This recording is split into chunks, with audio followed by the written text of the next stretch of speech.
with burglary, assault, and police retaliation charges. Interest that led to a and had ties.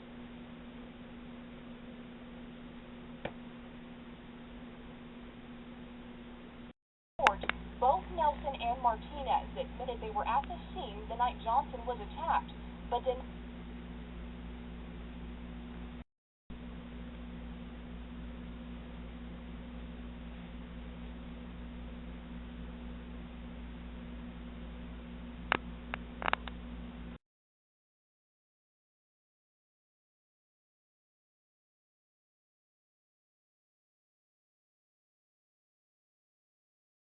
one of those murders, no one has ever been brought to justice. In our continuing investigation, News 3's Jessica James digs deeper into the murder of Hank Johnson and explains why the case not only impacted the family, but also cost one of the detectives his job. According to the main detective, the Robertson County District Attorney's Office demanded he stop pursuing possible suspects in the investigation. A string of events, including a threatening phone call from the DA himself, would eventually cause the detective to quit his job here at the Hearne Police Department. It was his favorite song. Mama told me when I was young, The lyrics etched in a mother's broken heart. sit beside me, my only son. The title, carved in the headstone that marks the grave of Hank Johnson.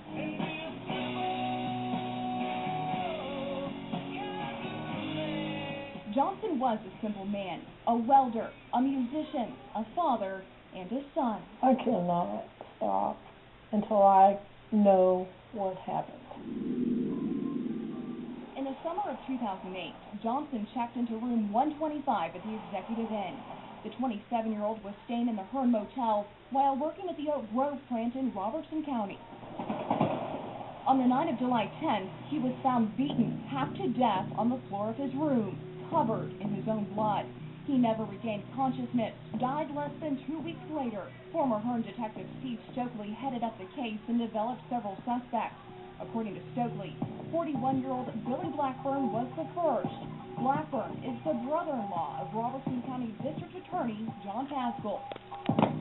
Paschall questioned and cleared Blackburn. Blackburn handed over the name of another man, Ralph Martinez. Both Martinez and his girlfriend, Patricia Nelson, were covered in bruises the day they showed up at the Robertson County Courthouse. Meantime, Martinez and Nelson were each given a polygraph. Martinez failed. A day before Nelson took hers, Paschall phoned Maine Detective Steve Stokely. It was then, Stokely says, he learned Paschall had already conducted interviews with the suspects. The former Hearne detective recorded the conversation. I understand you don't want to talk with Patricia. Well, we're talking to Patricia. We want a polygraph Patricia based on what the statements he gave us. I don't want you talking to her and seeking her other information that will mess with the polygraph. Until after we polygraph her, he passes it or fails it, you talk to her from now to the damn piece of crack comes back. But until then, I don't want you tampering with the witness. Tampering with the witness? You have fed these witnesses these potential information on the case. I don't want you this investigation up. Can I get any clearer than that? You guys talk to all my potential witnesses way before I can even get to. I'll tell you what, you're about to piss me off. And when you piss me off, you're going to find out what happened. Is that a threat? No, that's a promise. You got that? Shortly after that phone call took place, Stokely says his former chief showed him a piece of paper with 3 names on it. The details are laid out in this federal lawsuit. Stokely claims the chief suggested the men work for Paschall as possible hitmen, and that Stokely would be putting himself in jeopardy by pursuing the investigation. News 3 took the allegation straight to Paschall. He would only respond off camera. He jokingly said, quote, "If I did, I could sure put them to good use." Before the case was ripped from Stokely's hands, he tracked down 2 guitars stolen from Hank Johnson's motel room the night of the attack. Stokely traced them back to Trey Thompson. Thompson pled no contest to the theft charges, spent 6 days in jail for the crime.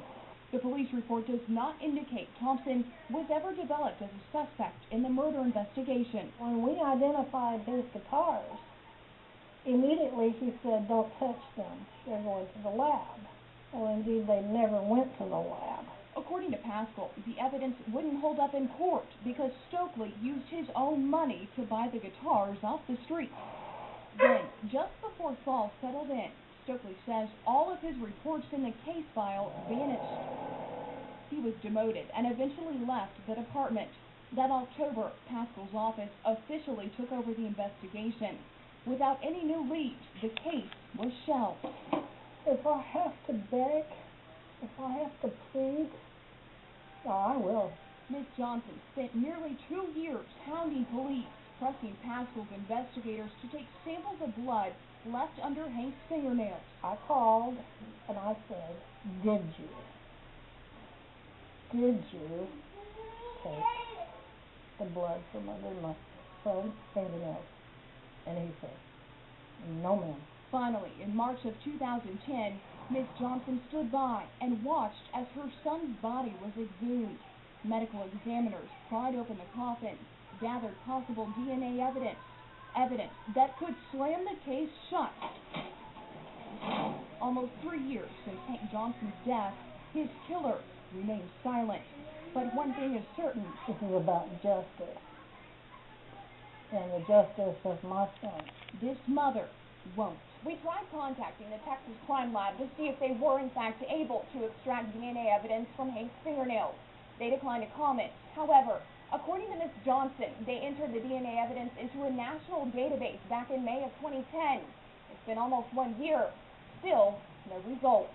Reporting in Hearne, Jessica James, News 3. And Johnson's lawyer wrote several letters to the Brazos County District Attorney asking that he take over the investigation, and he finally agreed. We continue our coverage with a new case tonight at 10. And if you missed the first part of Murder at the Crossroads, log on to kbtx.com. Well,